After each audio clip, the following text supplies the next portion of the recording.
Hello everyone, welcome to my YouTube channel. I hope everybody is doing great.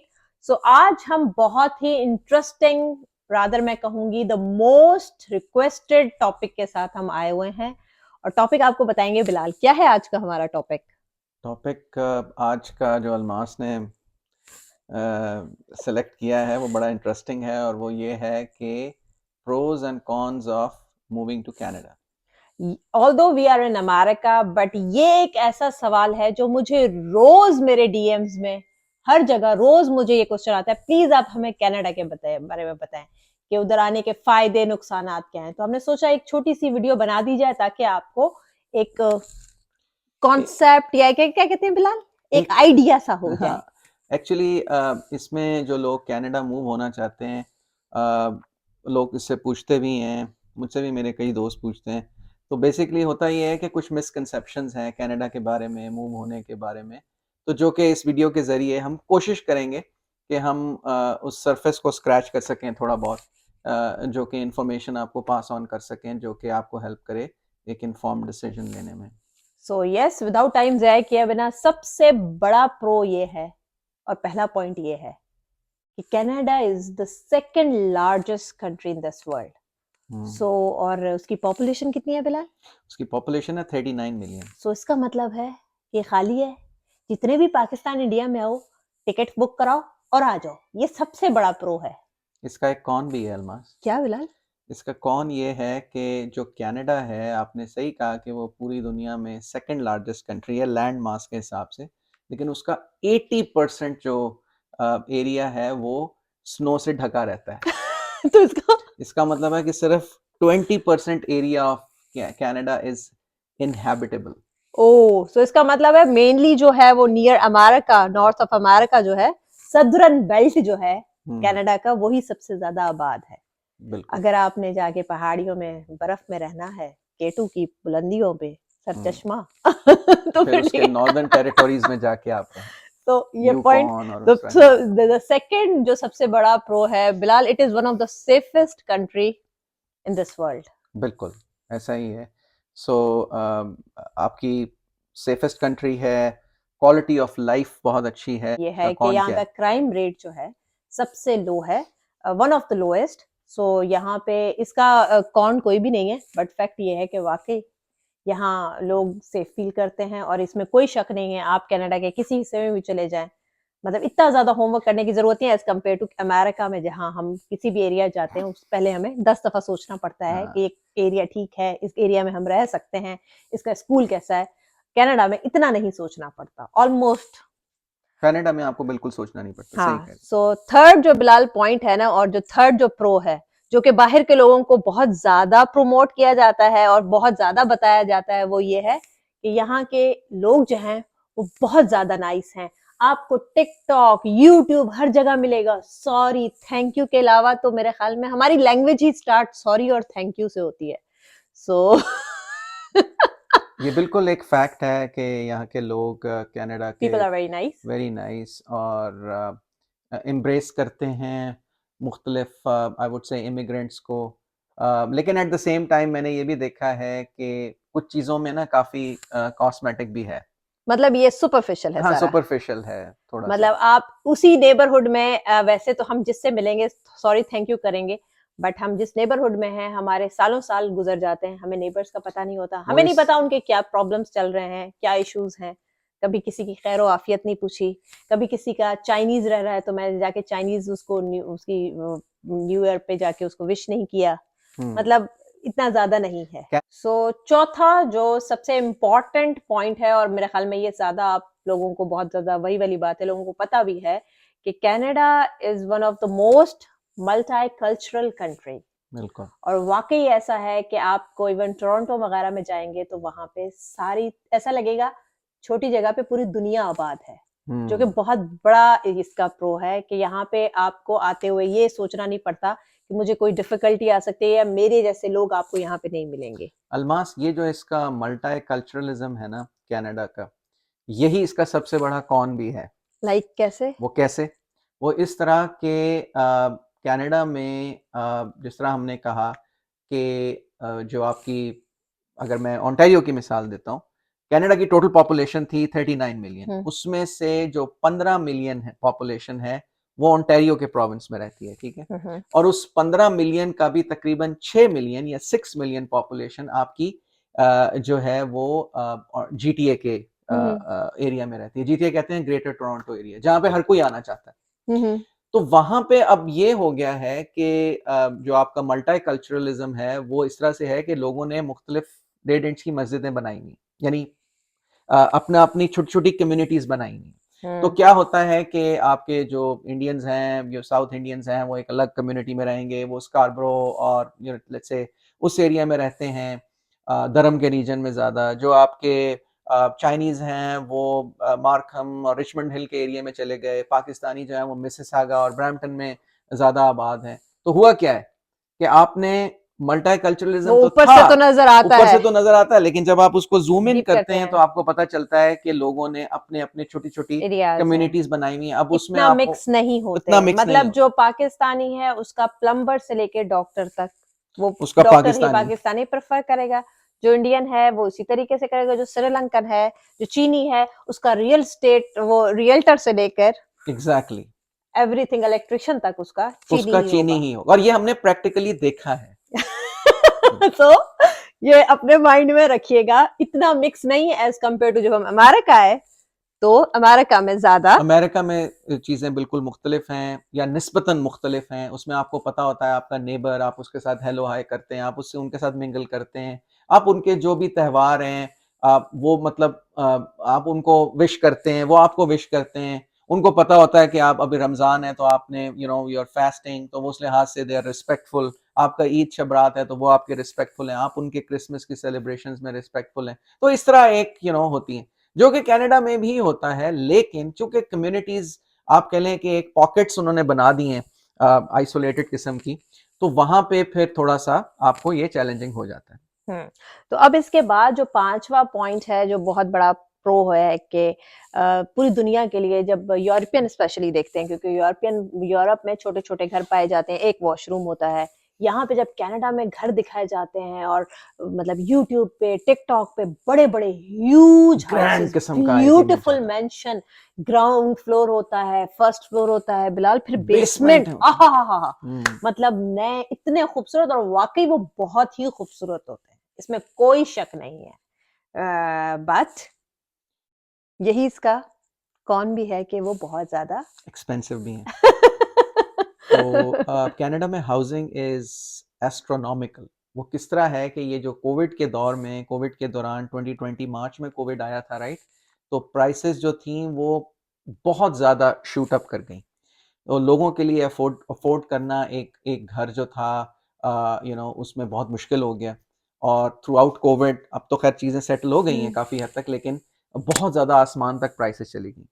और उस पे सोने पे सुहागा ये हुआ कि अब जो है प्राइसेस अगर थोड़ी बहुत स्टेबलाइज, कम नहीं हुई, स्टेबलाइज हाँ, हुई हैं, तो अब आपकी इन्फ्लेशन की वजह से इंटरेस्ट रेट्स इतने चले गए हैं कि घर को अफोर्ड करना, मॉर्गेज लेना बहुत जो है वो नियर बहुत टू मुश्किल हो गया। इम्पॉसिबल हो गया है, स्पेशली फॉर न्यू इमिग्रेंट्स। ये पहले 2015 से पहले जितने भी लोग आए थे उनके लिए बहुत इजी था, और उन्हीं लोगों ने ज्यादा घर लिए भी, फिर इन्वेस्टमेंट्स भी की, और ज्यादातर फ्लिप भी आप लोग किए। फ्लिप भी किए। तो ज्यादातर आप जो चाको चौमत देखेंगे, लोगों के मल्टीपल हाउस देखेंगे, तो मेजोरिटी 90 मेरे ख्याल में परसेंट वही लोग हैं जो उस टाइम फ्रेम से पहले आए थे, जब अफोर्डेबल थी हाउसिंग, और जी आराम से हर कोई भाई, आप प्लम्बर भी घर में रहता था, उस एक ओन सिंपल करता सी था। मिसाल ले लें कि जो आपको टाउन होम कहते हैं, एक छोटा सा यूनिट जो होता है, जो कि आज से 4-5 साल पहले तीन तीन साढ़े तीन तीन तीन 3.5 लाख का था, वो अब मिलियन से ऊपर चला गया ब्रैम्पटन में।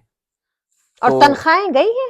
तनख्वाहें जो हैं वो मोर और लेस उधर ही हैं जो आज से 5-6 साल पहले, 8 साल पहले थी। हम्म ठीक है, तो तनख्वाहें उस रेट से नहीं बढ़ी, जिससे, और ये हाउसिंग एक बड़ा मेजर एक्सपेंस है आपका। हम्म तो इस वजह से कनाडा में हाउसिंग को हम ये कहेंगे कि इस वक्त हाईली अनअफोर्डेबल है। स्पेशली फॉर न्यू इमिग्रेंट्स, तो मतलब उनके चारों तबक रोशन हो जाते हैं जब वो आते हैं और जब देखते 14 हैं। तबक। 14 तबक, चलो 4 तबक नहीं, 14 तबक। उर्दू तो मेरी हम्म, माशाल्लाह। हम्म, सो इसके बाद जो है छठा पॉइंट जो है, जो कि बहुत ही इंपॉर्टेंट है, और इसी वजह से कनाडा में इमिग्रेशन और स्पेशली स्टूडेंट वीजा, वो दैट इज एजुकेशन।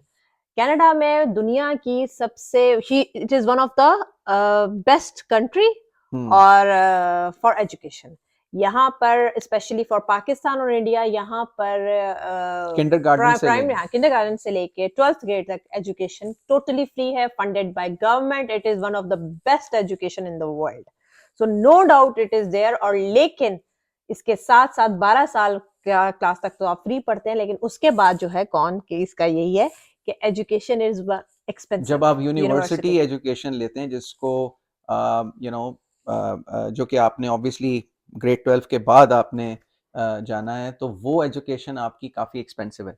अमेरिका के मुकाबले में स्टिल अ लिटिल चीपर, लेकिन अगर आप कैनेडियन इनकम के हिसाब से और कैनेडियन कॉस्ट ऑफ लिविंग के हिसाब से देखें तो इट्स सिग्निफिकेंटली हायर। हाँ, और स्पेशली जो इन्होंने स्टूडेंट वीजाज के मतलब हर जगह से इन्होंने स्टूडेंट वीजा किए हैं, और स्टूडेंट्स के लिए सबसे पहले रहता भी कनाडा है। वो रीजन यही है कि इनको एजुकेशन के बाद इजीली इनकी इमिग्रेशन पीआर हो जाती है। बहुत बड़ा प्रो है कि आपका लुक्रेटिव है। अब आपको अगर मैं मिसाल दूं तो 2023 में आई वाज रीडिंग समवेयर के 465,000 4.5 लाख से ज्यादा इमिग्रेंट्स इन्होंने सिर्फ 2023 में आपने लेने। तो उसमें हर तरह के जो है ना वो स्किल के लेबर जो स्किल्ड लेबर है वो भी आएगी, जो आपके स्पेशलाइज्ड स्किल सेट वाले लोग हैं, इंजीनियर्स, डॉक्टर्स, वो भी आएंगे, ठीक है ना। तो हर तरह के लोग इसमें शामिल होंगे। ये एक फायदा है, लेकिन इसके साथ ये है कंपटीशन जो है ना, जब दुनिया जहान की क्रीम आ रही है, ब्रेन सारे कनाडा की तरफ मूव हो रहे हैं। अगर पेरेंट्स डॉक्टर्स के बच्चे, इंजीनियर्स के बच्चे वो खुद सेटल नहीं है, तो उनके बच्चे बहुत इंटेलिजेंट है। बिकॉज ऑफ दैट यूनिवर्सिटीज का मेरिट जो है वो बहुत ज्यादा टफ और बहुत ज्यादा, बिल्कुल, स्पेशली कुछ पॉकेट्स में अगर आप देखें, जिस तरह जीटीए हो गया, टोरंटो हो गया, हर कोई बंदा वहीं पे आना चाहता है। तो वो ना अब बहुत ज्यादा सैचुरेशन हो गई है वहां पे। तो अब यूनिवर्सिटीज में दाखला लेने के लिए इट्स हाईली कंपेटिटिव।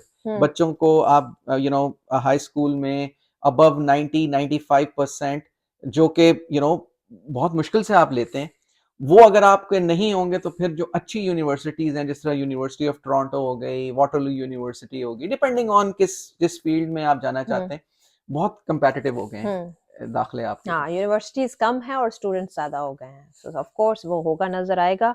और जो इसके बाद 7th पॉइंट है, नो डाउट वो दुनिया के लिए बहुत इंपॉर्टेंट है। यहाँ पे रोड पे किसी को मरने नहीं देते, यहाँ का हेल्थ केयर सिस्टम जो कि it's a welfare country, so health care system जो है टोटली फ्री है। मेरे ख्याल में ये सबको पता है। लेकिन अलमास यही इसका सबसे बड़ा कॉन भी है। वो कैसे? वो इस तरह है कि कनाडा का हेल्थ केयर इंतहाई स्लो भी है।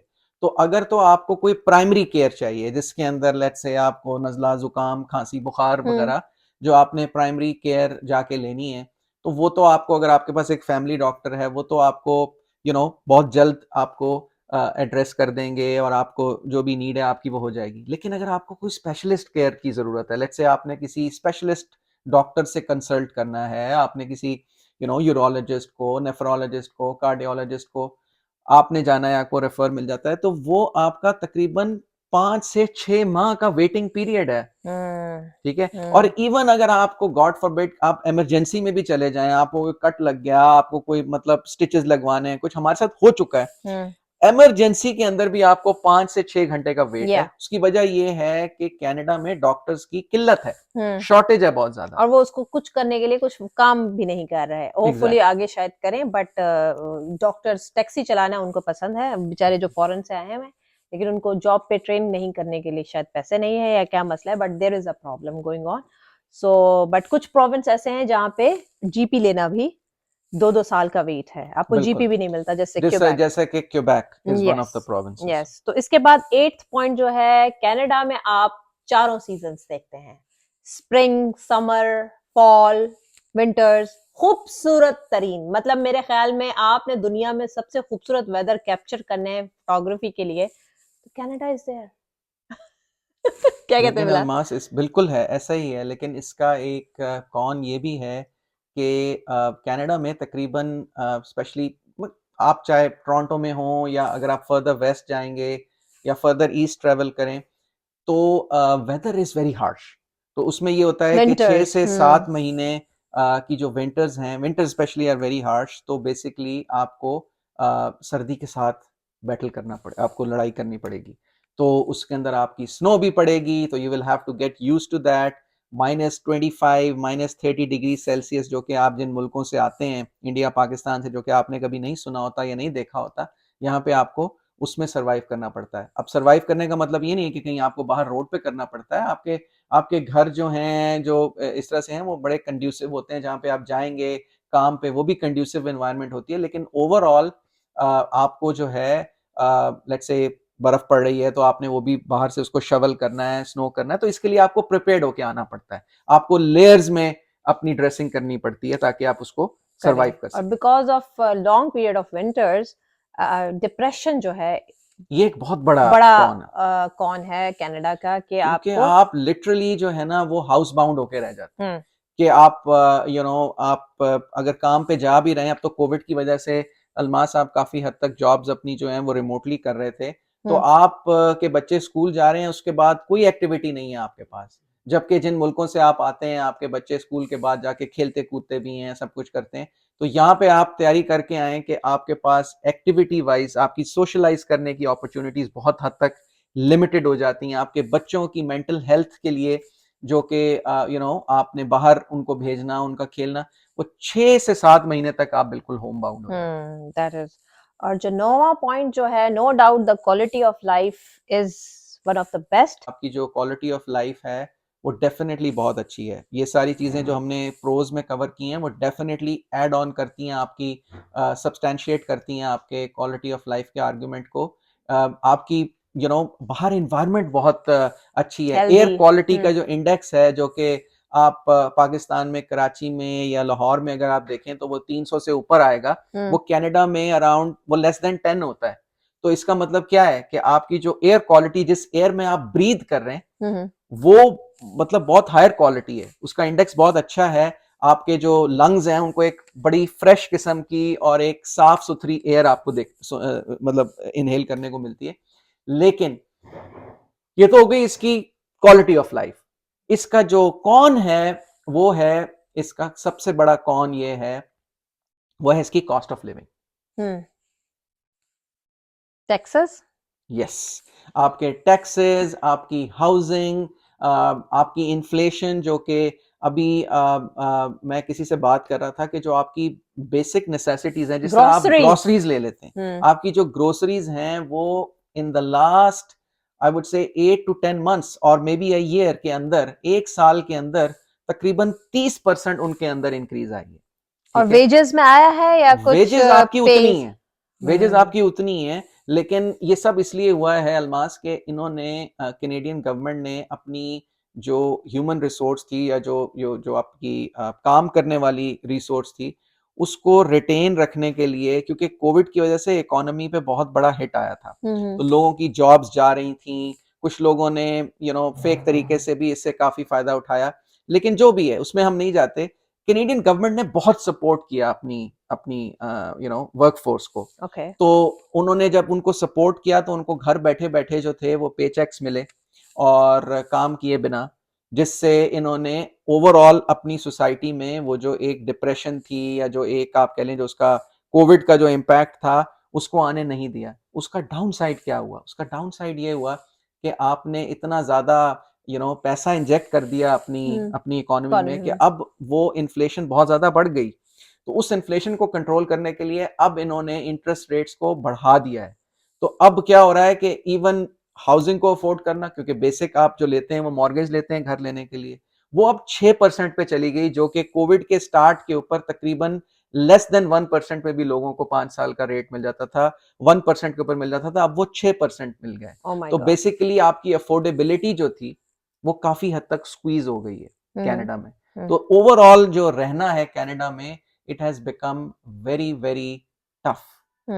बट अब जो आखिरी सबसे इम्पोर्टेंट भी है, बट हम बात करेंगे कि कनाडा में बहुत ज़्यादा शॉर्टेज है लोगों की, और skilled specially workers, immigration is इसीलिए बहुत ज़्यादा खुली हुई है, और ये चाहते हैं लोगों को बुलाना, मतलब यही हमें ख्वाब दिखाए जाते हैं, बहुत ज़्यादा ड्रीम है, शॉर्टेज है लोगों की, स्किल्ड वर्कर्स की, विच इज़ वेरी गुड। लेकिन जब यहाँ पे आते हैं तो बिलाल जॉब्स क्या क्या सिस्टम है? अलमास, जॉब्स का सिस्टम यहाँ पे इतना आसान नहीं है क्योंकि पूरी दुनिया से लोग आ रहे हैं। हम्म ठीक है, जोक दर जोक जो है वो लोग कनाडा में एंटर, आपको जिस तरह बताया 2023 में अराउंड 0.5 मिलियन लोग जो हैं वो यहाँ पे एंड अप करेंगे। हम्म तो उससे क्या होगा कि जॉब मार्केट तो उस लिहाज से नहीं बढ़ रही, तो हम्म और ज़्यादा कंपटीशन बढ़ जाएगा। हम्म क्योंकि सिर्फ पाकिस्तान, इंडिया से लोग नहीं आ रहे, पूरी दुनिया से आ रहे हैं यहाँ पे हम्म कनाडा में। वो रहना चाहते हैं, वो उस क्वालिटी ऑफ लाइफ को एंजॉय। एंजॉय करना पर आप चाहते हैं। बिलाल इस बात को देखते हैं, जैसे you were there for like हम वहां पे थे, तो विद टाइम आपने अपनी फील्ड की जॉब्स में इंक्रीज देखा या ब्लू म- क्या मैं व्हाट?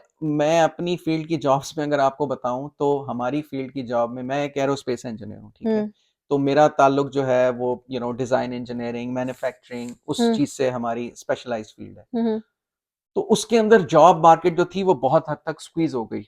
देखो, ओके जो वैसे ही कोविड से पहले ही कनाडा ने अपनी जो मैन्युफैक्चरिंग थी तो इनकी बहुत लिमिटेड हो गई, कुछ सिर्फ कुछ सेक्टर्स तक ही महदूद हो गई। ओके तो उसकी वजह से हुआ क्या कि अब कनाडा की जो इकोनॉमी है ओवरऑल वो सिर्फ सर्विसेज बेस्ड इकोनॉमी हो गई, लाइक विच जिसमें टाइप ऑफ जिसमें जॉब? आईटी की जॉब्स हैं, जिसमें बैंकिंग की हैं, अकाउंटिंग की हैं, हेल्थ केयर रिलेटेड जो सर्विसेज ओके बेस्ड इंडस्ट्री इसको कहा जाता है। इन सारी जो फील्ड्स का मैंने नाम लिया, तो अब इन्हीं फील्ड्स तक हद तक महदूद होकर रह गई, मैन्युफैक्चरिंग ना होने के बराबर है।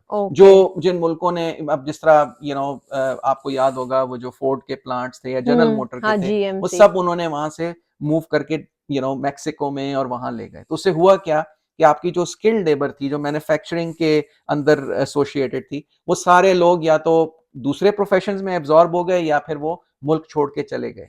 तो कहने का मकसद ये इट है कि it is one of the main reason कि जब कनाडा में लोग आते हैं तो आफ्टर सिटीजनशिप जी, ज्यादातर लोग। वो कोशिश करते हैं कि जहां पे अपॉर्चुनिटीज ज्यादा हों वो वहां चले जाते हैं। और कनाडा की जो इकोनॉमी है या कनाडा की जो जॉब मार्केट है वो 1/10 है यूएस की इकोनॉमी के और अपॉर्चुनिटीज के हिसाब से। तो लोग फिर प्रेफर करते हैं कि वो यूएस की तरफ मूव कर जाएं। हम्म तो लेकिन स्टिल, डिस्पाइट के ये सब हमने जो कॉन्स बताए, Canada is still a very very livable country. Hmm hmm ठीक है। Yes, no doubt. तो वैसे लेकिन बिलाल इतने हमने, जब आपने, मैं तो अप्रोच बताती रही, आप साथ में मुझे कॉन्स बताते रहे, लोगों को नेगेटिविटी आपने काफी फैलाई, तो देखिए, still you negative, encourage people to come to जी डेफिनेटली, हम Canada? मैं बिल्कुल इनकरेज करूंगा। Canada is is is is is a great country to live in, hmm is a great country to raise your family. हम भी जब आए थे तो हमारे बच्चे बहुत छोटे थे। इसी तरह जो लोग अपनी फैमिलीज को के साथ मूव करना चाहते हैं ज़रूर आएँ। एक सिर्फ मैं बात इसमें ज़रूर करना चाहूँगा, आपको बहुत ज़्यादा लोग जो हैं वो अपने व्यूज़ लेने के लिए, और वो देखें ना, वो टाइटल्स लगाए हुए होते हैं कि बस आ जाएँ और हम्म यहाँ पे आके जो है ना वो हर चीज़ आपका इंतज़ार कर रही है, ऐसा नहीं है। बेसिकली आपको काफ़ी ज़्यादा रिसर्च करनी पड़ती है, आपको बहुत ज़्यादा अपने आप को एजुकेट करना चाहिए। किसी प्रोफेशनल से आप हेल्प लें, उसकी गाइडेंस लें और फिर अपना जो भी प्रोफेशन है उसको चूज़ करें। बिकॉज़ यहाँ पे आके आप चाहते हैं कि जो आप जिस होम कंट्री से आ रहे हैं और फिर जिस ड्रीम कंट्री जो कि कनाडा में आप आना चाह रहे हैं, हम्म आपका ट्रांज़िशन जो है ना वो स्मूथ हो। हम्म और वो उसी सूरत में होगा जब आप इन्फॉर्म्ड होंगे, ज़्यादा से ज़्यादा आप एजुकेटेड होंगे, उस हम्म चीज़ के बारे में इन्फॉर्म्ड होंगे, तो आप एक अच्छे डिसीजंस ले सकेंगे और आपकी जो ट्रांजिशन है वो स्मूथ होगी। हम्म ठीक है। अब बाकी हम कोई इमिग्रेशन के स्पेशलिस्ट नहीं है। मैं एक डिस्क्लेमर दे दूं, हमने सिर्फ आपको अपना कुछ प्रोज एंड कॉन्स, इसके ऊपर अल्मास आप कुछ और भी वीडियोस बनाएं, हाँ उसके ऊपर आप बात करें, लोगों के कमेंट्स की बेसिस पे जो भी वो पूछना हम्म चाहेंगे, हम अपने हाँ एक्सपीरियंस से और अपनी जो भी हमने सीखा है कनाडा में 8-9 साल रहने से, तो वो हम आपको जरूर शेयर करेंगे। बिल्कुल, आप कमेंट्स में नीचे बताइए, और इवन ऐड करिए जो चीजें हमने नहीं ऐड की है, वो आप कमेंट्स में ऐड कीजिए। कोई क्वेश्चंस करना चाहते हैं तो जरूर कीजिए, हम उस पर वीडियो बनाएंगे। And that's all. और आई अपना मीन, एक्सपीरियंस शेयर करेंगे। यस। तो इसी के साथ अपने व्लॉग को हम आज करते हैं खत्म। अपना ख्याल रखिए, अपने प्यारों का ख्याल रखिए। Bye bye, take care.